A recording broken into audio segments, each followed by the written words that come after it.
പ്രിയമുള്ളവരെ, ഒരു രാജ്യത്ത് വികസനവും പുരോഗതിയും ഉണ്ടാകൽ എപ്പോഴാണ് എന്ന ചോദ്യത്തിൻ്റെ മറുപടിയിൽ ആ രാജ്യത്തെ ജനങ്ങളും അവിടുത്തെ ഭരണാധികാരികളും നീതിമാന്മാരും സത്യസന്ധരുമാണ് എങ്കിൽ ആ രാജ്യം പുരോഗതിയുടെ ഉത്തുംഗതിയിലെത്തും എന്നാണ് പൊതുവെ പറയപ്പെടാറുള്ള മറുപടി. ഈ ഒരു നിർവചനം അടിസ്ഥാനത്തിൽ നോക്കുമ്പോൾ നമ്മുടെ സംസ്ഥാനം വളരെയധികം അപകടകരമായ അവസ്ഥയിലാണ് എന്ന് പറയേണ്ടി വരും. ഏറ്റവും സത്യസന്ധരായി നമ്മുടെ രാജ്യത്തുണ്ടാകേണ്ടവർ ഭരണാധികാരികളാണ്. ആ ഭരണാധികാരികൾ രാജ്യത്തെ വിഷയങ്ങളിലും പ്രശ്നങ്ങളിലും മുൻകാര്യങ്ങളിലുമൊക്കെ കളവുകൾ മാത്രം പറയുകയും ആ കളവുകൾ അരക്കിട്ടുറപ്പിക്കുന്ന രീതിയിലുള്ള സംസാരങ്ങൾ നേരത്തെ നടത്തി തെളിവ് ഹാജരാക്കി തരുകയും ചെയ്യുന്ന ഒരവസ്ഥയിൽ കാലാന്തരങ്ങളിൽ മാസങ്ങളും വർഷങ്ങളൊക്കെ പിന്നിടുമ്പോൾ മുമ്പ് പറഞ്ഞതായ സത്യങ്ങളിൽ നിന്നും പുറകോട്ട് പോയി അതിനൊക്കെ അസത്യവൽക്കരിക്കുന്ന രീതിയിലാണ് നമ്മുടെ ഇന്നത്തെ ഭരണാധികാരികൾ കാര്യങ്ങൾ കൈകാര്യം ചെയ്തുകൊണ്ടിരിക്കുന്നത്. പലപ്പോഴും ഭരണാധികാരികൾ അങ്ങനെയാണ് എങ്കിലും ഇത്രമാത്രം കളവ് മാത്രം പറഞ്ഞ് ഭരണം നടത്തുന്ന ഒരു സംവിധാനം ഈ അടുത്താണ് മേനോൻ്റെ നേതൃത്വത്തിലാണ് തുടങ്ങിയത് എന്ന് പറഞ്ഞാൽ അത് അധികപ്പറ്റാവില്ല. കാരണം അദ്ദേഹത്തിൻ്റെ ഓരോ കാര്യങ്ങൾ എടുത്ത് പരിശോധിച്ചാലും അതിലൊക്കെ കളവുകൾ കൂട്ടിരിക്കും. മുമ്പ് പറഞ്ഞതിനെതിരെ മുമ്പ് പറയാത്തത് പറയുക, പറഞ്ഞത് നിഷേധിക്കുക, ഞാനങ്ങനെ പറഞ്ഞിട്ടില്ല എന്ന് ചെയ്യുക, നേരത്തെ ഒപ്പിട്ടതിനെക്കുറിച്ച് പറഞ്ഞത് ഇപ്പോൾ മാറ്റി പറയുക. ഇങ്ങനൊരു വൈരുദ്ധ്യങ്ങൾ നിറഞ്ഞ ഒരു ഭരണമാണ് നമ്മുടെ നാട്ടിൽ നടന്നുകൊണ്ടിരിക്കുന്നത്. കഴിഞ്ഞ വീഡിയോകളിൽ നമ്മൾ ഇപ്പോൾ ഭരിക്കുന്ന മേനോൻ്റെയും അതുപോലെ കൂട്ടാളികളുടെയൊക്കെ കളവിനെക്കുറിച്ച് വിശദീകരിച്ചപ്പോൾ കമൻറ്റ് ബോക്സിൽ വന്നുകൊണ്ട് നിങ്ങളെന്തിനാണ് ഇങ്ങനെ ഒരു ഭരണാധികാരിയെ ഇങ്ങനെ പറയുന്നത് എന്ന് ചോദിച്ചാൽ, നമ്മുടെ ഭരണാധികാരി അങ്ങനെ ആകുമ്പോൾ ഈ കളവ് മാത്രം പറയുമ്പോൾ അത് ചൂണ്ടിക്കാണിക്കൽ ആവശ്യമാണല്ലോ. അദ്ദേഹം അത് നിർത്തുകയാണെങ്കിൽ ജനങ്ങളാകുന്ന നമുക്കത് ഉപകാരപ്പെട്ടേക്കാം എന്നൊക്കെ പ്രതീക്ഷിച്ചുകൊണ്ടാണ്. പക്ഷേ ഇങ്ങനെയുള്ളൊരു ഭരണകൂടത്തിൻ്റെ കീഴിൽ നമ്മൾ മുന്നോട്ട് പോകുമ്പോൾ നമുക്കൊരിക്കലും പുരോഗതി നേടാൻ കഴിയില്ല. കാരണം അവർ സത്യസന്ധരല്ല. വാക്കുകളിലും പ്രവൃത്തികളിലുമൊക്കെ കുറഞ്ഞ രീതിയിലെങ്കിലും സത്യസന്ധരാവണം. ഇത് ഖണ്ഡിതമായി കഴിഞ്ഞ മാസം പറഞ്ഞ കാര്യങ്ങൾ ഇപ്പോൾ നിരാകരിക്കുക, ആ സത്യങ്ങൾക്കെതിരെ ഇപ്പോൾ തിരിഞ്ഞു കുത്തുക എന്നത് വളരെയധികം ജുഗുപ്സാപഹമായ കാര്യമാണ്. ഇങ്ങനെ മുന്നോട്ട് പോയാൽ ആർക്കും നമ്മെ വിശ്വാസം ഉണ്ടാവില്ല. ഈ ഭരണാധികാരി വഷളാകുമ്പോൾ ജനങ്ങളും വഷളാകുന്ന അവസ്ഥയാണ് ഉണ്ടാകുന്നത്. കഴിഞ്ഞ കാലഘട്ടത്തിൽ കഴിഞ്ഞ സർക്കാർ PM ശ്രീയിൽ ഒപ്പുവെക്കുകയും അത് പിൻവലിക്കുകയും ചെയ്ത കാര്യം ഇവിടെ സ്ഥിരപ്പെട്ട കാര്യമാണ്. എല്ലാവരും അംഗീകരിച്ചതും മീഡിയകളിലൊക്കെ വന്നതുമാണ്. അതിനെക്കുറിച്ച് ഇന്ന് ഭരിക്കുന്ന ആളുകളിൽപ്പെട്ട പല തലത്തൊട്ടപ്പന്മാരൊക്കെ പറഞ്ഞതായ വിഷയങ്ങൾ അവരിപ്പോൾ ഇന്നത് മാറ്റി പറയുന്നു. അന്ന് പാടില്ല എന്ന് പറഞ്ഞത്, അന്ന് ഇത് ഡീലാണ് BJPയുമായി എന്ന് പറഞ്ഞവർ ഇന്ന് അതിന് സപ്പോർട്ട് ചെയ്യുന്നു ആ പദ്ധതിക്ക്. അതിനെക്കുറിച്ചുള്ള ഒരു വിവരണം ഒരു മീഡിയ പ്രവർത്തകന്റെ അവതരണത്തിലൂടെ കേൾക്കുക. കേരളത്തിൽ വീണ്ടും വലിയ വിവാദമായി മാറുകയാണല്ലോ PM ശ്രീ പദ്ധതി. ഇടതുപക്ഷ സർക്കാർ ഒപ്പുവെച്ചതുകൊണ്ട് PM ശ്രീ പദ്ധതി ഇനി നടപ്പാക്കാതെ മറ്റ് മാർഗ്ഗങ്ങളില്ല എന്നാണ് VD സതീശൻ സർക്കാർ പറയുന്നത്. യഥാർത്ഥത്തിൽ അതൊരു പച്ചക്കള്ളമാണ്. PM ശ്രീ പദ്ധതി നടപ്പാക്കില്ലെന്ന് കേരളം തീരുമാനിച്ചാൽ മോദി സർക്കാരിന് എന്ത് ചെയ്യാനാണ്? ഇടതുപക്ഷം ഒപ്പുവെച്ചാൽ അത് BJPയുമായുള്ള ഡീൽ, UDF സർക്കാർ ഒപ്പുവെച്ചാൽ അത് നിവർത്തികേട്. PM ശ്രീയുടെ പേരിൽ നടക്കുന്ന രാഷ്ട്രീയ തട്ടിപ്പ് പറയാം.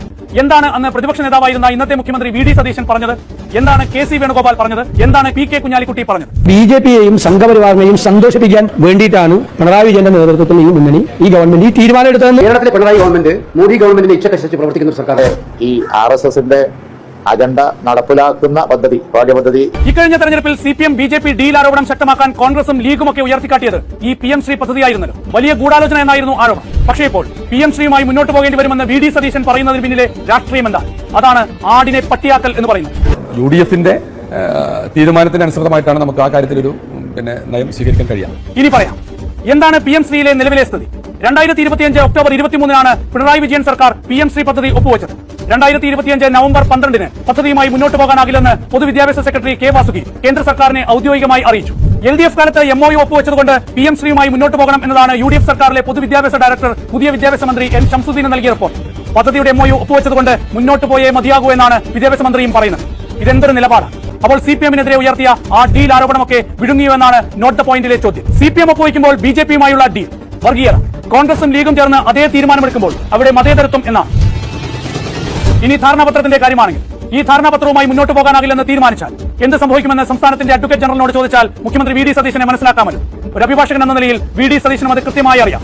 രണ്ട് വ്യക്തികൾ തമ്മിലോ രണ്ട് സ്ഥാപനങ്ങൾ തമ്മിലോ വ്യക്തിയും സ്ഥാപനവും തമ്മിലോ രണ്ട് സർക്കാരുകൾ തമ്മിലോ ഉണ്ടാക്കുന്ന ധാരണ മാത്രമാണ് ഒരു ധാരണാപത്രത്തിൽ ഒപ്പുവെക്കുന്നതിലൂടെ ഉണ്ടാകുന്നത്. അതൊരു നിയമമല്ല, അതൊരു കരാർ പോലുമല്ല. ധാരണാപത്രത്തിൽ നിന്ന് പിന്മാറുന്നത് അത്ര വലിയ പാതകവുമല്ല. PM ശ്രീയുമായി മുന്നോട്ട് പോകാനാകില്ലെന്ന് കേരളം ഔദ്യോഗികമായി കേന്ദ്രത്തെ അറിയിച്ചതോടെ 2025 ഒക്ടോബർ 23 ഒപ്പുവെച്ച ധാരണാപത്രത്തിന് എന്ത് പ്രസക്തിയാണുള്ളത്? ഇനി കേരളത്തിന് ഏകപക്ഷീയമായി പിന്മാറാനാകില്ലെന്ന് എഴുതി വെച്ചിട്ടുണ്ടെങ്കിൽ തന്നെ രാഷ്ട്രീയ നിലപാടിന്റെ ഭാഗമായി ധാരണാപത്രത്തിൽ നിന്ന് കേരളത്തിന് പിന്മാറും. അതുകൊണ്ടാണല്ലോ PM ശ്രീ പദ്ധതി നടപ്പാക്കില്ലെന്ന് കേരളത്തിന് കേന്ദ്രത്തോട് പറയാൻ സാധിച്ചത്. ഒരു ധാരണാപത്രത്തിൽ നിന്ന് പിന്മാറുമ്പോൾ അവിടെയുള്ള ഏക പ്രശ്നം അതിന്റെ പരിണിതഫലം എന്താകും എന്നത് മാത്രമാണ്. ഇവിടെയുള്ള പരിണിതഫലം എന്നത് കേന്ദ്രം വിദ്യാഭ്യാസ പദ്ധതികൾക്കുള്ള ഫണ്ട് തടഞ്ഞുവെക്കും എന്നത് തന്നെയാണ്. അതല്ലാതെ നിയമപരമായി ഒരു തിരിച്ചടിയും കേരളത്തിനെതിരെ ഉണ്ടാകില്ല. PM ശ്രീ നടപ്പാക്കിയില്ലെങ്കിൽ മറ്റ് വിദ്യാഭ്യാസ പദ്ധതികൾക്കുള്ള സഹായം തടഞ്ഞുവെക്കുമെന്നത് മോദി സർക്കാരിന്റെ ഭീഷണിയാണ്. അതിനെ ഭീഷണിയായി തന്നെ കാണാം. അത് കേന്ദ്രത്തിന്റെ ഭരണഘടനാപരമായ അധികാരമല്ല, നിയമപരമായ അധികാരവുമല്ല. അത് രാഷ്ട്രീയ ഭീഷണി മാത്രമാണ്. കേന്ദ്രം നിശ്ചയിക്കുന്നത് നിങ്ങൾ പഠിപ്പിക്കണമെന്ന രാഷ്ട്രീയ ഭീഷണി മാത്രമാണ്. അതിനെ നേരിടേണ്ടത് കീഴടങ്ങിയിട്ടല്ല, രാഷ്ട്രീയമായും നിയമപരമായും പോരാടിയിട്ടാണ്. PM ശ്രീ നടപ്പാക്കില്ലെന്ന് തീരുമാനിച്ചാൽ എന്തുകൊണ്ട് സർവ്വശിക്ഷാ അഭിയാൻ ഉൾപ്പെടെ നൽകേണ്ട പണം കേന്ദ്രം തടഞ്ഞുവെക്കുന്നുവെന്ന് നട്ടല് നിവർത്തി ചോദ്യം ചെയ്യാൻ കേരളത്തിന് സാധിക്കണം. ഒന്നുകൂടി ആവർത്തിക്കട്ടെ, PM ശ്രീയിൽ CPM ഒപ്പുവെക്കുമ്പോൾ അത് BJP-യുമായുള്ള ഡീലാണെങ്കിൽ മുഖ്യമന്ത്രി VD സതീശന്റെ നീക്കത്തെ എന്തു വിളിക്കും? ഇദ്ദേഹത്തിൻ്റെ ഈ അവതരണത്തിൽ നിന്ന് കാര്യങ്ങളുടെ നിജസ്ഥിതി ഏകദേശം മനസ്സിലായിട്ടുണ്ടാകുമല്ലോ. ഒരു PM ശ്രീയുടെ വിഷയത്തിലാണ് ഇപ്പോൾ ഈ വിശദീകരണം നടക്കുന്നതെങ്കിലും ഈ മേനോൻ്റെ കൂടെയുള്ളവരും മേനോനും ഓരോ വിഷയങ്ങളിലും ഇങ്ങനെ പച്ചക്കളവുകൾ പറഞ്ഞുകൊണ്ടാണ് മുന്നോട്ട് പോകുന്നത്. അതുകൊണ്ട് ഇതിനെ മാറ്റിപ്പിടിക്കാനാണെങ്കിൽ നമുക്ക് സംഭവിച്ച അബദ്ധം 5 കൊല്ലം തുടരുക എന്നല്ലാതെ നിർവാഹമില്ല. അതാണ് നമ്മൾ കാര്യങ്ങൾ ചെയ്യുമ്പോൾ, വോട്ട് ചെയ്യുമ്പോഴൊക്കെ ചിന്തിച്ച് ചെയ്യണമെന്ന് പറയുന്നത്. ഒരിക്കൽ ഒരു സെക്കൻഡിൽ സംഭവിക്കുന്ന അബദ്ധം 1 കൊല്ലം കൊണ്ടും തീരില്ല, 5 കൊല്ലം കൊണ്ടേ അത് നമുക്ക് പരിഹരിക്കാൻ കഴിയുള്ളൂ. ഏതായാലും ഇങ്ങനെ മുന്നോട്ട് പോകുന്ന ഭരണത്തിനെക്കുറിച്ച് യാതൊരു ABCDയും അറിയാത്ത തലവനും മന്ത്രിപ്പണി എടുത്ത് പരിചയമില്ലാത്തവരും മുമ്പ് മന്ത്രിപ്പണി എടുത്ത് പരിചയമുള്ളവരെ ഭരിക്കുന്നവരുമായ തലതിരിഞ്ഞ ഒരു സംസ്കാരമാണ് ഇവിടെ നടക്കുന്നത്. ഏത് മന്ത്രിസഭയിൽ നോക്കിയാലും ആദ്യം എന്തെങ്കിലുമൊക്കെ ഒരു മന്ത്രിസ്ഥാനം വഹിച്ച ആളായിരിക്കും അതിൻ്റെ തലവനായി വരിക. ഇപ്രാവശ്യം പല ഡീലുകളുടെയും പല കുതന്ത്ര ശക്തികളുടെ പിന്തുണയോടെയും അധികാരത്തിൽ വന്ന് അതിൻ്റെയൊക്കെ രൂപങ്ങളും ഭാവങ്ങളൊക്കെ വിശദീകരിക്കുകയാണെങ്കിൽ വേറെ അവതരണം ആവശ്യമായി വരും. ആ രീതിയിൽ അധികാരത്തിലെത്തി പലരെയും ഹൈജാക്ക് ചെയ്ത് ഇങ്ങനെ ഭരിക്കുന്നു. ഭരിക്കാൻ അറിയില്ല എന്നുള്ളതും അറിയില്ല എന്ന് പറയുന്ന ഒരു ജഹീൽ മുറക്കബിൻ്റെ രൂപത്തിലാണ് കാര്യങ്ങൾ മുന്നോട്ട് കൊണ്ടുപോയിക്കൊണ്ടിരിക്കുന്നത്. എല്ലാം അറിയാമെന്ന ഭാവത്തിൽ തൻ്റെ കീഴിലുള്ളവരൊക്കെ ചിലപ്പോൾ പ്രാക്ടീസ് ഉള്ളവരായിരിക്കാം. പക്ഷേ ഇദ്ദേഹത്തിനിക്ക് ചീഫ് സെക്രട്ടറി പറയുന്നതിനനുസരിച്ച് ഭരിക്കുക എന്നല്ലാതെ മാർഗമൊന്നുമില്ല. എങ്ങനെയാണ് ചെയ്യേണ്ടതെന്ന് ഐഡിയ ഇല്ലാത്തത് കൊണ്ട് പിന്നെ ചീഫ് സെക്രട്ടറിയാണല്ലോ ഭരണാധികാരി, ഭരണചക്രം കറക്കുന്ന ആൾ. അദ്ദേഹം പറയുന്ന അതേ രീതിയിൽ മുന്നോട്ട് പോവുക എന്നല്ലാതെ വേറൊന്നുമില്ല എന്ന് മനസ്സിലാകുന്നത്. അപ്പോൾ ഇത്തരത്തിൽ കളവ് പറഞ്ഞുകൊണ്ട് ഭരിക്കുന്ന ഒരു ഭരണാധികാരികൾ എത്രയും പെട്ടെന്ന് നമ്മിൽ നിന്ന് മാറ്റപ്പെട്ടാൽ എത്രയും നന്നായിരിക്കും. പക്ഷെ അതിന് സാധാരണ ഭൗതിക രീതിയിലൊന്നും സംവിധാനമില്ല.